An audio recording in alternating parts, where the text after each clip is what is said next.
Hello guys, सुबह के 3 बजे पूरा शहर सो रहा था, लेकिन हम उठ चुके थे। आज का दिन आम नहीं था। हम जा रहे थे अंडमान के सबसे मिस्टीरियस और रिस्ट्रिक्टेड रूट पर, वारातांग आइलैंड। पोर्ट ब्लेयर से लगभग 1 घंटे का सफर करके हम पहुंच गए वारातांग चेक पोस्ट। ठंडी हवा, हल्का अंधेरा और चाय की टपरी से उठती भाप, यहीं से शुरू होता है एक अलग ही एक्सपीरियंस। यहाँ ब्रेकफास्ट मिल जाता है, बेसिक फैसिलिटीज मिल जाती हैं और हाँ, टॉयलेट पेड होता है। Small but important details for travellers. लगभग 7 बजे सुबह कॉन्वॉय निकलता है। सबसे आगे पुलिस, सबसे पीछे पुलिस और बीच में हम, जैसे किसी डॉक्यूमेंट्री का हिस्सा। ये सफर लगभग 1.5 घंटे का होता है और गुजरता है घने जंगल से। ये जंगल है जारवा रिजर्व, जो घर है जारवा ट्राइब का। जारवा ट्राइब अंडमान के सबसे पुराने इंडिजिनियस कम्युनिटीज में से एक है। हजारों सालों से ये लोग नेचर के साथ जी रहे हैं, बिना मॉडर्न दुनिया के सहारे। कभी कभी आपको जंगल के किनारे पर वो लोग दिख जाते हैं, सीधे सिंपल नेचर के साथ एकदम कनेक्टेड। लेकिन याद रखिए, यहाँ फोटोग्राफी और वीडियोग्राफी स्ट्रिक्टली मना है। कुछ पल बस दिल में कैप्चर करने के लिए होते हैं, कैमरा के लिए नहीं। इसलिए हमने भी इनको अपने दिल में कैप्चर किया और आगे बढ़ गए। कॉन्वॉय के बाद हम बैठे एक गवर्नमेंट फेरी पर। इस फेरी पर कार्स और ट्रक भी चढ़ते हैं और इस पार से उस पार जाते हैं और सिर्फ 10 मिनट में हम पहुंच गए वारातांग आइलैंड। वहां से हमने बुक की एक स्पीड बोट और शुरू हुआ बे ऑफ बंगाल का सफर। मैनग्रोव के बीच से गुजरना एक अलग ही एक्सपीरियंस है। पानी शांत, पेड़ पानी में झूलते हुए, जैसे प्रकृति खुद रास्ता दिखा रही है। छोटे छोटे टापू के किनारे पर दूर से हमने जारवा ट्राइब के लोगों को मछली पकड़ते देखा। उनकी झोपड़ियाँ, उनकी छोटी boats, minimal life, maximum freedom. वहाँ कुछ भी आर्टिफिशियल नहीं था, बस समंदर, हवा, जंगल और सुकून। फिर हम पहुँच गए एक अजीबोगरीब नेचुरल वंडर के पास, वारातांग मड वोल्केनो। ये इंडिया का रियर एक्टिव मड वोल्केनो में से एक है। यहाँ जमीन खुद सांस लेती हुई महसूस होती है। मिट्टी के छोटे छोटे बुलबुले, जैसे धरती धीरे धीरे अपनी कहानी सुना रही हो। कोई शोर नहीं, बस प्रकृति का अपना रिदम। लंच के बाद हम वापस कॉन्वॉय के साथ लौट पड़े और आते वक्त भी जंगल ने हमें एक झलक दी। कुछ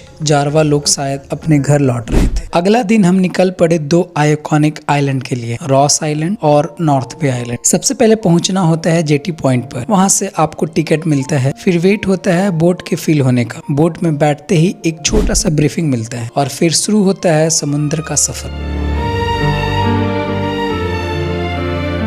एक समय के बाद सबका ये हाल होता है। गार्बेज, सी वेस्ट कहते हैं इसको।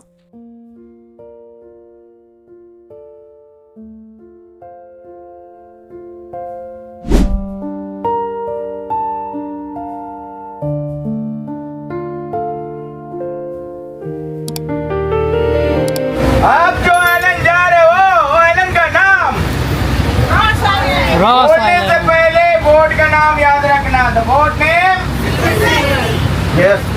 Silver sea. गाइस, आ गए हम लोग रॉस आइलैंड। इसको अभी फिलहाल सुभाष चंद्र बोस आइलैंड भी कहा जाता है, नाम रखा गया है। आई प्रेफर नॉट टू से Ross island. It's Netaji Subhash Chandra Bose island.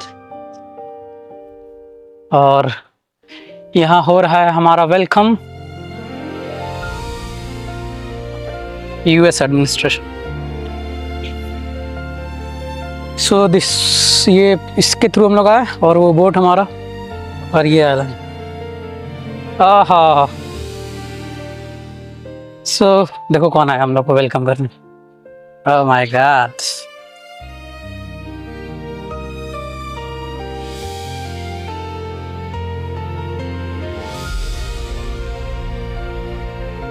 Oh wow.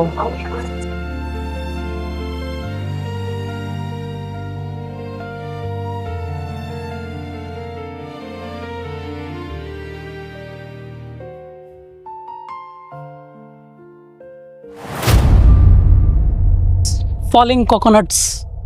किस्मत खराब हो तो आपको फ्री में कोकोनट मिलेगा आपके माथे पे। हा हा।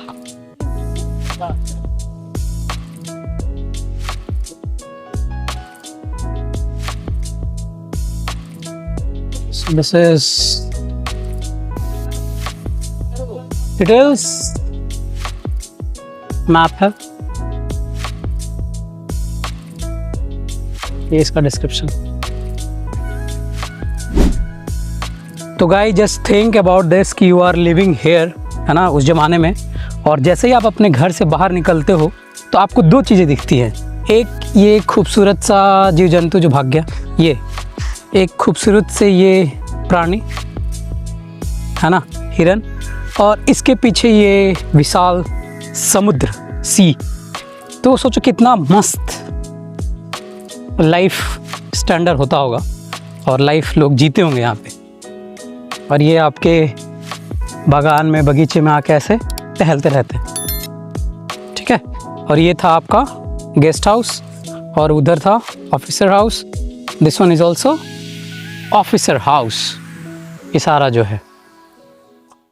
रॉस आइलैंड का भी ब्रिटिशर्स का एडमिनिस्ट्रेटिव हेडक्वार्टर्स था। इसे एक वक्त पर पेरिश ऑफ ईस्ट भी कहा जाता था। यहाँ ब्रिटिश ऑफिसर रहते थे, उनके घर, उनके office, church, bakery, power house, सब कुछ था यहाँ। आज भी आप देख सकते हो old British church, officers quarters, watch towers, power house, और ये सब इमारती जंगल के बीच खड़ी है। पेड़ उन दीवारों को लपेट चुके हैं, जैसे हिस्ट्री को नेचर ने अपने आगोश में ले लिया। यहाँ आपको लगभग 1 घंटा एक्सप्लोर करने को मिलता और हर कोना एक कहानी सुनाता।